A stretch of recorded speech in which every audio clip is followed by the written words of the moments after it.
우리 주일 예배 오신 우리 성도들을 환영하도록 하겠습니다. 우리 옆 사람과 함께 반갑게 인사하겠습니다. 잘 오셨습니다. 우리 앞뒤 성도들과는 더 반갑게 한번 인사해 볼까요? 잘 오셨습니다. 아멘. 우리 성가대가 제일 잘하네요. 우리 찬양대가 제일 잘하는 것 같습니다. 감사합니다. 심리학에서 미러링이라는 용어가 있습니다. 우리말로 번역하면 거울 반영이라는 말로 해석할 수 있는데요. 어떤 문제 행동을 보이는 사람의 말이나 행동을 자신이 돌아볼 수 있도록 제3자가 비춰주는 겁니다. 금쪽이 아세요, 여러분? 네. 금쪽이를 보면 어떻게 해요? 부모님의 행동이나 말을 어떻게 해요? 비디오로 찍어요. 그 다음에 그걸 어떻게 해요? 그냥 보여줘요. 보여주기만 해도 어때요? 뭐가 문제인지 알아차려요. 그게 왜냐하면 나는 스스로 돌아보기 어렵거든요. 근데 그런 어려운 문제들을 어떤 방법을 통해 혹은 제3자를 통해 아주 부드럽게 보여주는 거예요.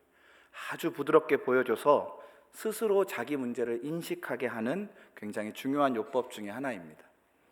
성경을 읽다 보면 하나님이 가끔 이런 미러링을 사용하시는 것 같더라고요. 우리를 깨닫게 하시는 그런 걸 발견하곤 합니다. 오늘 다윗의 이야기를 살펴볼 텐데요. 다윗이 공궁에 빠졌을 때, 어려움에 빠졌을 때, 그때 당시에는 카메라가 없었으니까 촬영은 못 하셨던 것 같고, 하나님이 사람들을 통해 이런 미러링과 유사한 방법을 통해 다윗을 거기서 건져내시는 하나님의 은혜가 등장합니다. 오늘 우리가 우리 자신을 바라보지 못할 때 우리를 비추시는 하나님의 거울의 은혜를 나누고 싶습니다. 첫 번째는 좌절을 비추는 거울 요나단입니다. 사람은 살다 보면 넘어집니다. 넘어지면 어떻게 해야 되죠? 어떻게 해야 돼요? 일어나면 돼요. 툴툴 털고 일어나면 됩니다. 그런데 그 사람이 어려움을 계속 당하다 보면, 속상한 일이 계속 있다 보면, 혹은 계속 넘어지다 보면 이런 생각을 해요. 다시 일어나면 뭐 하지? 또 넘어질 텐데. 그것이 좌절입니다. 좌절은 그냥 넘어지는 게 아니라 일어나기를 어려워하는 겁니다. 좌절은 일어나면 뭐 하나 라는 생각에 더 이상 일어나기를 포기하는 걸 좌절이라고 합니다. 오늘 다윗이 큰 좌절을 맛보았습니다. 다윗은 사울을 피해서 계속해서 도망치던 중이었습니다. 놉 땅에서 자신을 잠시 도와줬던 사람들이 있었는데 사울의 손에 죽임을 당하고 말았습니다. 그리고 헤일의 풀숲으로 도망쳐왔죠. 그때 그일라 땅에 블레셋이 침공했다는 소식을 듣고 하나님께 기도해요. 하나님, 제가 갈까요? 그때 하나님의 말씀을 받고 갑니다. 다윗이 어떤 상황이었죠? 사울에 쫓겨 자신의 생명의 위협을 받는 상황이었어요. 그런데 누구를 도와주러 가요? 그일라 땅을 도와주러 갔던 거예요. 그리고 블레셋에서 그일라를 구원해 주었습니다. 그런데 그 그일라가 다윗을 배신했습니다. 자신의 목숨을 걸고 구해줬는데 그일라는 다윗이 있는 장소를 사울에게 알려준 거예요. 배신의 쓰라린 고통이 다윗에게 밀려옵니다. 그런 거 있잖아요. 내가 굉장히 정성을 쏟은 상대인데 그 사람이 나에게 약간 뒤통수를 치는 느낌이 들 때 그 배신감, 실망감은 더 이상 다른 인간관계를 맺고 싶어 하지 않는 그런 관계의 좌절로 우리를 몰고 갑니다. 또다시 도망자 신사가 된 다윗은 이제 한 곳에 머물 수도 없습니다. 십광야의 요새에도 잠시 머물렀다가 이제는 숲속에도 머무릅니다. 왜냐하면 한 곳에 있으면 혹시 그 사람들이 나를 배신해서 밀고 할까 봐. 이제 좌절할 일만 남은 겁니다. 그런 생각 들지 않았을까요? 하나님, 내가 이렇게 살아서 되겠습니까? 제가 하나님 왕이 되게 하신다 하셨는데 제가 왕이 돼서 뭐 하겠습니까? 이 길을 가는 게 맞겠습니까? 이런 수많은 고민들이 자신을 괴롭혔을 겁니다. 그때 뜬금없는 위로자가 찾아옵니다. 실은 이 땅의 위로자지만 하늘의 위로자이기도 합니다. 바로 사울의 아들 그리고 다윗의 친구 요나단입니다. 우리 20장 17절 말씀 같이 한번 읽어보겠습니다. 시작. 다윗에 대한 요나단의 사랑이 그를 다시 맹세하게 하였으니 이는 자기 생명을 사랑함 같이. 요나단이 누구죠? 사울의 아들입니다. 하지만 요나단은 사울이 다윗을 미워하려 암살하려고 했을 때 그 시간과 방법을 다윗에게 알려주었고 서로를 지켜주기로 하나님 앞에 서약한 사람입니다. 요나단은 다윗을 자신의 생명을 사랑함같이 사랑했던 사람입니다. 다윗이 좌절할 수밖에 없는 상황에 다윗 앞에 요나단이 나타나서 다시 한번 위로하고 일으킵니다. 23장 17절 말씀 우리 한 번만 더 읽어볼게요. 시작. 곧 요나단이 그에게 이르기를 두려워하지 말라. 내 아버지 사울의 손이 내게 미치지 못할 것이요 너는 이스라엘 왕이 되고 나는 네 다음이 될 것을 내 아버지 사울도 안다 하니라. 아멘. 요나단이 다윗을 위로하면서 가장 먼저 한 말이 무엇이지요? 두려워하지 말라예요. 무엇을 두려워하지 말라는 것입니까? 내 아버지 사울을 두려워하지 말라는 겁니다. 내 아버지 사울의 손이 너에게 미치지 못한다는 말은 무엇입니까? 사울의 손보다 하나님의 손이 강하고 하나님의 손이 너를 보호하시니 너는 사울을 두려워하지 말라는 겁니다. 질문 하나 드리겠습니다. 다윗이 이것을 알았을까요? 몰랐을까요?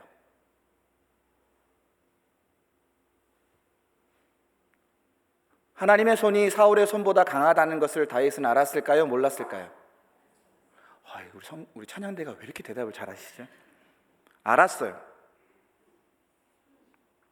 알았으니까 사울의 위협 속에서도 그 일날을 구원했던 역사도 있지 않습니까? 그런데 아는데 문제는 항상 아는 게 아니라는 겁니다. 아는데 항상 알고 있는 건 아니에요. 말이 좀 어렵나요? 더 쉽게 말해볼까요? 알다가도 자꾸 까먹습니다. 잊어버립니다. 망각합니다. 그게 우리 믿음의 현실입니다. 하나님의 선하심을, 하나님의 인도하심을, 하나님의 크심을 알면서도 중요한 순간에 까먹습니다. 그렇게 까먹으면 어떻게 해야 돼요? 여러분 잘 까먹으시잖아요? 어떻게 하세요? 저는 정말 잘 까먹는 사람이에요. 저는 물건을 아무 때나 두고요.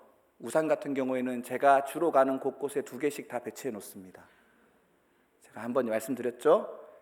저희 어머니께서 초등학교 2학년 때까지 실내화 주머니를 42개까지 세시고 더 이상 자존심이 상해서 못 세셨습니다. 내 아들이 도저히 이럴 수 없다 이렇게 하시면서. 까먹으면 어떻게 해야 돼요? 적어요? 네. 누가 알려줘야 돼요. 내 마음에 하나님의 소리가 작아지면 어떻게 해야 돼요? 누가 들려줘야 되는 거예요. 오늘 요나단은요, 약해지고 지친 다윗을 이렇게 대해주는 거예요. 알려주고 들려주는 거예요. 뭘요? 하나님이 너를 보호하고 계신다라는 걸 말입니다. 두 번째로 요나단은 다윗을 어떻게 거울로 비춰주나요? 우리 17절 말씀 다시 한번 읽어볼까요? 곧 요나단이 그에게 이르기를 두려워하지 말라. 내 아버지 사울의 손이 내게 미치지 못할 것이요 너는 이스라엘 왕이 되고 나는 네 다음이 될 것을 내 아버지 사울도 안다 하시니. 요나단이 다윗에게 말하여 너는 하나님이 세운 이스라엘 왕이야. 나는 네 다음이야. 여러분 요나단이 어떤 상황이었죠? 아버지 사울이 왕이고 요나단은 왕세자 왕, 그 다음에 자기가 왕이 될 사람이에요. 다윗과 친구 이전에 사울의 아들이었습니다. 이스라엘의 2인자고 차기 왕으로 점지된 사람입니다. 이런 그가 자신의 지위마저 버리고 다윗을 이스라엘의 참된 왕이라고 세워주는 이유는 무엇일까요? 하나님이 세우셨기 때문입니다. 지금 요나단은 비록 숲풀 속에 숨어 자신의 몸을 부지하기도 쉽지 않은 다윗이지만 다윗도 자기 스스로의 정체성과 미래에 내가 어떻게 될 사람이란 걸 까먹을 수도 있는 상황이지만 요나단은 지금 하나님이 다윗을 어떻게 바라보시는지를 일깨워 줍니다. 하나님을 일깨워준 요나단은 이제 하나님이 다윗을 어떤 존재로 보고 계시며 세우시는지를 일깨워주는 겁니다. 다윗이 까먹을 만했을 때, 내가 누구인지 망각할 만했을 때, 요나단이 다시 너는 하나님이 세우실 왕이라 깨우쳐 줍니다. 내가 어떤 존재인지 희미해졌을 때 나를 향한 하나님의 시선이 무엇인지 빛을 비춰주는 자였습니다. 사랑하는 여러분, 큰 어려움 당하고 좌절하면 내가 나를 잃어버립니다. 다 알고 있어요. 내가 어떤 존재인지 여러분 다 알고 계세요. 그러나 큰 어려움을 당하고 나면, 좌절이란 걸 하고 나면 나를 잃어버리고 내가 어떤 존재였는지가 희미해질 때가 있습니다. 그때 우리 어떻게 해야 될까요? 마찬가지입니다. 하나님이 나를 어떻게 보시는지 그 시선을, 그 빛을 비춰줄 사람이 필요합니다. 누군가 비춰줘야 되는 것입니다. 하나님을 일깨워줄 뿐 아니라 하나님이 나를 어떻게 바라보시는지 비춰주는 사람, 우리는 모두 이런 사람이 필요합니다. 사랑하는 여러분, 내 속에 하나님을 향한 신뢰와 믿음이 더 이상 울려 퍼지지 못할 때가 분명히 옵니다. 그때가 어떻게 해야 된다고요? 누군가 나에게 알려주고 누군가 나에게 들려주어야 하는 것입니다. 이것이 하나님께서 우리를 공동체로 묶으신 이유입니다.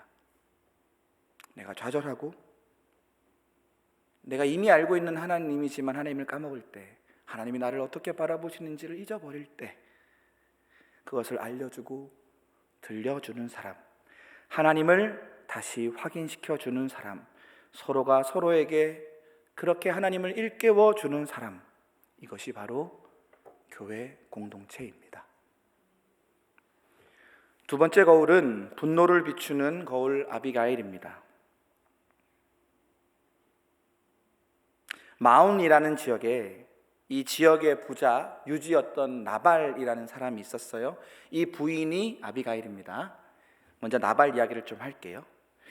이전에 나발의 양떼와 목자들이 광야에서 어려움을 당했을 때 다윗과 그 피난 무리들이 나발의 무리들을 도와준 적이 있었습니다. 그리고 이제 그 양털을 추수하는 때가 와서 이제 피난민인 상태니까 다윗이 도움을 요청했습니다. 그때 나발이 아주 매몰차게 거절합니다. 25장 10절 말씀인데요, 같이 읽어보겠습니다. 시작. 나발이 다윗의 사원들에게 대답하여 이르되 다윗은 누구며 이새의 아들은 누구냐? 요즘에 각기 주인에게서 억지로 떠나는 종이 많도다.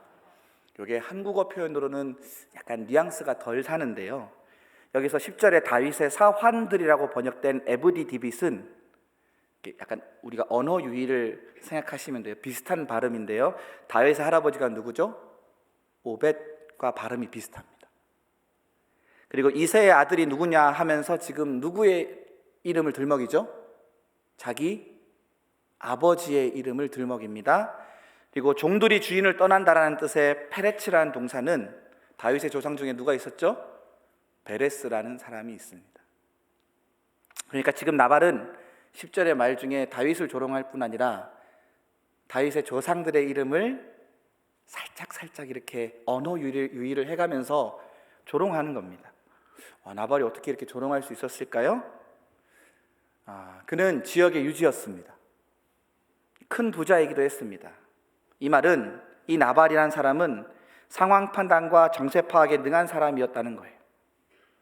오늘 나발이 이렇게 다윗을 조롱하고 모욕할 수 있는 것은 상황 판단이 끝났기 때문이에요. 무슨 상황 판단이요? 다윗이 사울을 결코 이길 수 없고 결국 사울 왕이 다윗을 잡을 것이다 라는 상황 판단이 끝난 거예요. 세력 계산을 두들겨 보니 게임이 안 되는 거예요. 다윗의 후원자였던 사무엘은 이미 죽었고 다윗을 도왔던 놋방의 제사장들도 몰살당했고 가는 곳곳마다 다윗이 배신당하는 것을 보니 나발이 계산을 끝낸 거예요. 나발이 보기에 다윗을 돕는 것은 미련한 짓이고 어쩌면 이 말은 다윗을 들으라 한 말일 수도 있지만 사울에게 들리라고 한 말일 수도 있겠다라는 생각이 들 정도입니다. 이 나발의 대답을 전해 들은 다윗이 분노합니다. 사람이 분노하면 우리가 어떤 은유적 표현을 쓰죠? 뚜껑이 저만 씁니까? 뚜껑이 닫힙니까? 열립니까? 열리면 뜨거운 스팀이 올라옵니다. 다윗이 400여 명의 군사를 일으킵니다. 자기를 도와준 사람을 후대하지는 못할 망정 이렇게 욕보이는 것을 참을 수 없었던 다윗은 나발과 그의 가족과 그 일가를 다 몰살시키려 달려옵니다. 그러나 다윗은 그 분노가 자기를 삼키고 있는 줄은 몰랐습니다. 여러분, 다윗이 정말로 귀한 용서를 했잖아요. 기억하시죠? 어떤 거였죠? 사울에게 자기가 복수하지 않은 정말로 귀한 믿음의 모습을 보였어요. 그런데 지금 다윗은 어때요? 그것을 하지 못하고 있는 거예요. 사울이라는 그렇게 귀한 하나님, 사울에 대해 그렇게 하나님의 귀한 승리를 해놓고도 작디 작은 나발이라는 돌부리에 걸려 넘어지는 겁니다. 그때 이 다윗을 멈춰 세운 사람이 있습니다. 바로 나발의 아내 아비가일입니다. 아비가일은 그 이름의 뜻이 아나의 아버지가 기뻐하신다라는 의미로 총명한 여인, 지혜로운 여인입니다. 영적인 흐름, 하나님의 섭리를 보는 눈이 있는 지혜로운 여인이란 뜻일 수도 있습니다. 복수의 칼을 들고 오는 다윗, 뚜껑이 열린 다윗을 마주한 아비가일이 어떻게 합니까? 25장 23절 24절입니다. 같이 한번 읽어볼까요? 시작. 아비가일이 다윗을 보고 급히 나귀에서 내려 다윗 앞에 엎드려 그가 다윗의 발에 엎드려 이르되 내 주여 원하건대 이 죄악을 나 곧 내게로 돌리시고 여종에게 주의 귀에 말하게 하시고 이 여종의 말을 들으소서. 첫 번째, 아비가일은 다윗을 보고 어떻게 하죠? 급히 나귀에서 내려 그의 얼굴을 땅에 대고 엎드립니다. 아비가일은 나발의 아내였어요. 이렇게 표현해 볼까요? 사장님 와이프, 우리 사모님이 되는 거죠. 그 지역의 사모님이에요. 지역의 유지고 귀부인이었습니다. 지위로 보면 누가 높죠? 아비가일이 훨씬 높습니다. 왜냐하면 다윗은 지금 왕에 의해 쫓기고 있는 패잔병일 뿐이니까요. 그럼에도 불구하고 나귀에서 내려 다윗 앞에 얼굴을 땅에 대고 엎드립니다. 자신을 다윗의 종이라고 고백합니다. 아비가일은 지금 어디로 가고 있죠? 아래로 내려가고 있습니다. 이게 굉장히 중요해요. 왜 그랬을까요? 분노한 사람은 어떤 말도 귀에 들리지 않습니다. 복수의 칼날을 든 사람은 어떤 말도 그 마음에 잘 와닿지 않습니다. 사람들은 흔히 분노하는 사람을 보면 왜 어떻게 표현하죠? 저 사람 왜 저래? 라고 쉽게 판단합니다. 그런데 실은 분노라는 것은 아주 바깥 감정입니다. 감정 중에서도 굉장히 위에 있는 감정입니다. 분노는 그 감정 자체가 아니라 그 아래 무언가 도사리고 있고 이거를 잘 해결하고 다루어야 해결되는 게 분노입니다. 그래서 여러분, 분노에 대해서 그냥 표면적인 반응을 하면 분노는 결코 해결되지 않습니다. 그러니까 분노는 그냥 그 분노에 대해 반응하기보다 그 아래 무엇이 있는지를 성찰하고 깨닫고 그렇게 깨닫고 성찰할 수 있게 해줘야 해결책이 나오는 겁니다. 이에 아비가일은 자신의 최선의 선택 어떻게 하죠? 다윗 앞에 얼굴을 땅에 대고 엎드려 사죄합니다. 어디로 가는 거예요? 분노의 윗감정이 아니라 아래로 내려가 보는 겁니다. 아래로 내려가 봐야 돼요. 자신이 내려갈 수 있는 최선을 다해 아래로 내려가 봐야 됩니다. 가장 낮은 곳으로 자신이 내려가서 다윗을 거기서 부릅니다. 두 번째, 아비가일은 다윗의 마음을 읽어줍니다. 25장 25절입니다. 우리 같이 읽어보겠습니다. 시작. 원하옵나니 내주는 이 불량한 사람 나발을 개의치 마옵소서. 그의 이름이 그에게 적당하니 그의 이름이 나발이라. 그는 미련한 자니이다. 요정은 내 주께서 보내신 소년들을 보지 못하였나이다. 아비가일의 남편 나발, 그 이름의 뜻은 어리석은 자입니다. 아비가일은 이 나발이 어리석기 때문에 당신이 화가 났음을 읽어줍니다. 자기 남편을 어리석은 자로 표현하는 건 저희 아내와 비슷합니다. 이 나발 때문에 분노한 다윗의 마음을 읽어주는 행동입니다. 이게 굉장히 중요해요. 실은 분노한 사람들은 자기가 왜 분노했는지를 잘 모를 때가 많습니다. 더 깊은 곳에 무엇이 있는지를 모를 때가 많습니다. 근데 그걸 누가 대신 읽어주면 그렇게 좋아요. 여러분, 그런 거 있잖아요. 누군가 자신의 막힌 부분, 누군가 자신의 이렇게 답답한 마음을 잘 읽고 해석해 줄 때 그 마음이 사르르 풀리는 경험들이 있습니다. 오늘 아비가일은 다윗의 분노한 마음, 그 분노한 감정 그 위에를 읽어준 게 아니라 그 아래 그가 왜 분노하게 됐는지를 자신의 귀에 들려줍니다. 다윗의 분노한 마음을 있는 그대로 그 아래에 내려가서 읽어줌으로써 다윗의 마음이 조금 풀어지게 합니다. 이것이 분노에 사무쳐 귀가 막히고 눈이 돌았던 사람의 마음을 대신 읽어준 아비가일의 지혜입니다. 마지막으로 아비가일은요, 다윗에게 하나님의 거울을 비춰줍니다. 29절에서 31절까지 말씀입니다. 같이 읽어보겠습니다. 사람이 일어나서 내 주를 쫓아 내 주의 생명을 찾을지라도 내 주의 생명은 내 주의 하나님 여호와와 함께 생명싸개 속에 쌓였을 것이요 내 주의 원수들의 생명은 물매로 던지듯 여호와께서 그것을 던지시리이다. 여호와께서 내 주에 대하여 하신 말씀대로 모든 선을 내 주에게 행하사 내 주를 이스라엘의 지도자로 세우실 때에 내 주께서 무죄한 피를 흘리셨다든지 내 주께서 친히 보복하셨다든지 함으로 말미암아 슬퍼하실 것도 없고 내 주의 마음에 걸리는 것도 없으시리니 다만 여호와께서 내 주를 후대하실 때에 원하건대 내 주의 여종을. 아비가일은 다윗에게 말합니다. 당신의 생명은 하나님의 생명싸개 아래 보호되는 그런 사람입니다. 그리고 당신은 하나님이 세우신 이스라엘의 지도자입니다. 맞지요? 다시 하나님을 보여줍니다. 그리고 이렇게 말해요. 당신에 대한 보복은 당신이 하는 것이 아니라 하나님이 하시는 겁니다. 당신은 원래 그런 사람 아닙니까? 당신은 원래 그랬던 사람 아닙니까? 이렇게 하나님의 거울을 다윗에게 비춰줍니다. 그러면 당신은 무죄한 피를 흘리면 안 되는 것이지요. 보복하기 위해 손에 피를 묻혀서는 안 되는 사람입니다. 나중에 당신이 지도자가 되었을 때 분명히 그것 때문에 마음 아프며 후회할 것 아닙니까?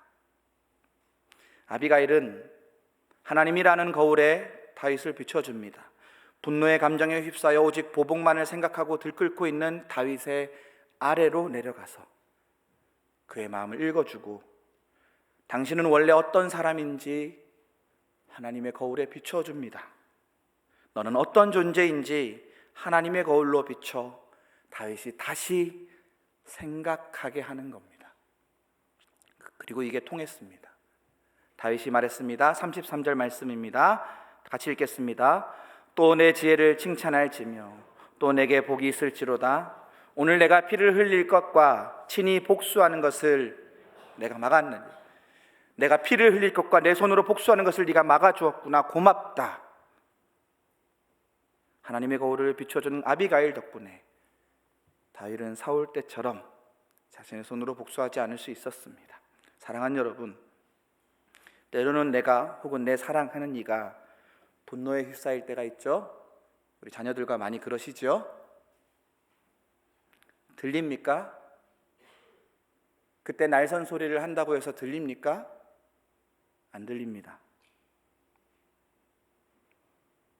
이 분노의 순간에 필요한 건 무엇입니까? 하나님의 거울을 비춰주는 사람입니다. 더 아래로 내려가서 내 분노 아래에 무엇이 도사리고 있었고 이것에 대해 깊이 공감해주고 그것을 읽어주고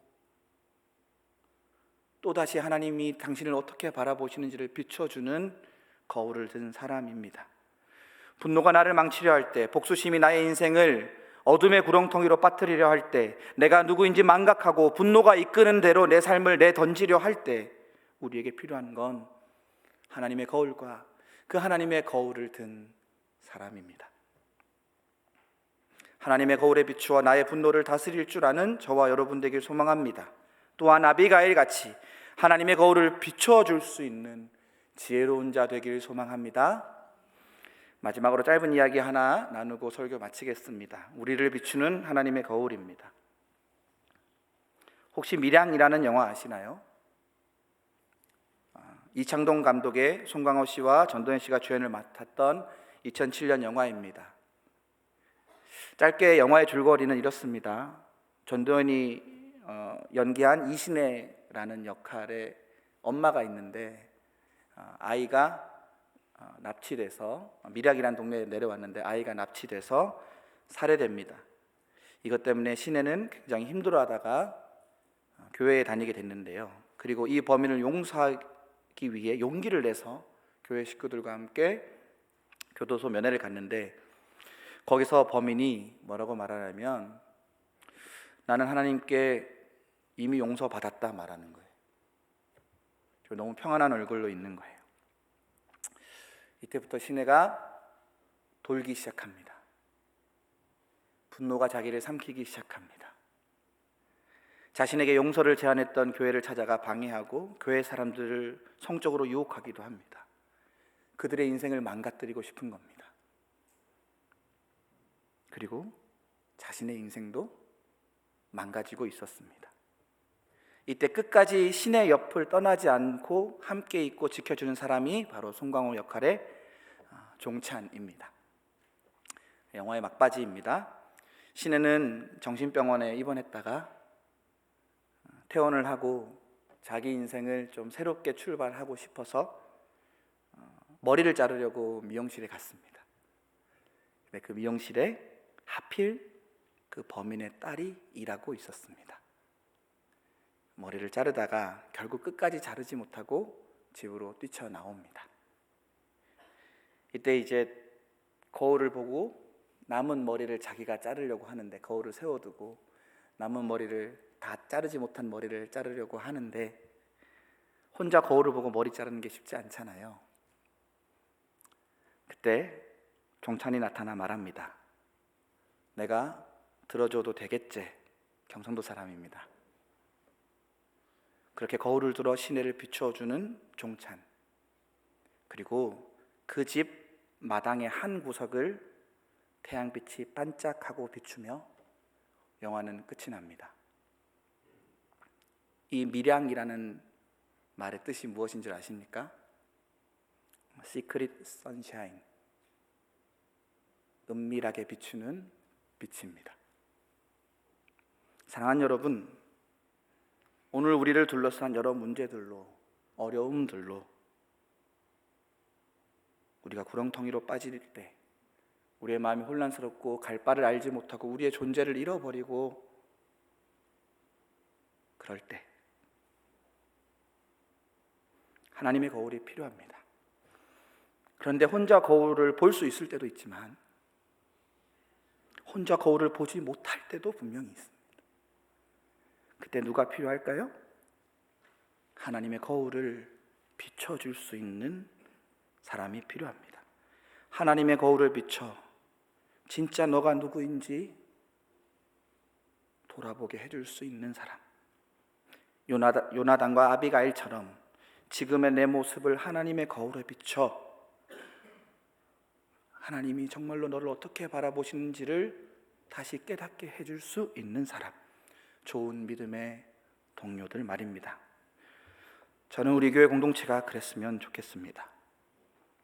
서로가 서로를 향해 하나님의 거울이 되어 그 사람을 비춰주는 그런 공동체 말입니다. 내가 들어주면 되겠지, 그렇게 말해줄 수 있는 사람들이 되면 좋겠습니다.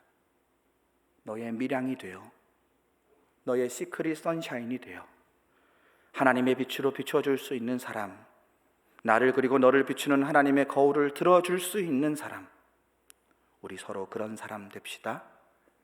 그것이 그리스도인의 길입니다. 기도하겠습니다. 사랑과 은혜가 풍성하신 주님, 우리의 연약함을 주님께서 아십니다. 때로는 좌절이, 때로는 분노와 복수심이 우리 영혼을 가리고 우리의 귀를 닫게 하고 우리 마음에 하나님의 함께 하심을 잊어버리게 하곤 합니다. 그때 하나님, 우리에게 하나님의 거울을 허락하여 주옵소서. 하나님의 말씀으로, 또한 주위의 사람들을 통해 하나님이 우리를 어떻게 바라보시는지 비추게 하시고, 하나님이 우리에게 무엇이라 말씀하시는지 들리게 하여 주옵소서. 때로는 가장 낮은 곳으로 내려가 그 사람의 마음을 읽어줄 수 있는 그 마음의 여유와 넉넉함 허락하여 주시고, 때로는 하나님이 너를 얼마나 사랑하시는지 그 사랑의 미러를 들려줄 수 있는 그 마음의 풍족함 허락하여 주시옵소서. 그리하여 서로를 비추는 하나님의 거울이 되어 서로를 향한 하나님의 놀라운 계획을 축복하는 아름다운 공동체 되게 하여 주옵소서. 모든 것 감사드리며 우리를 살리신 예수님 이름으로 기도드립니다. 아멘.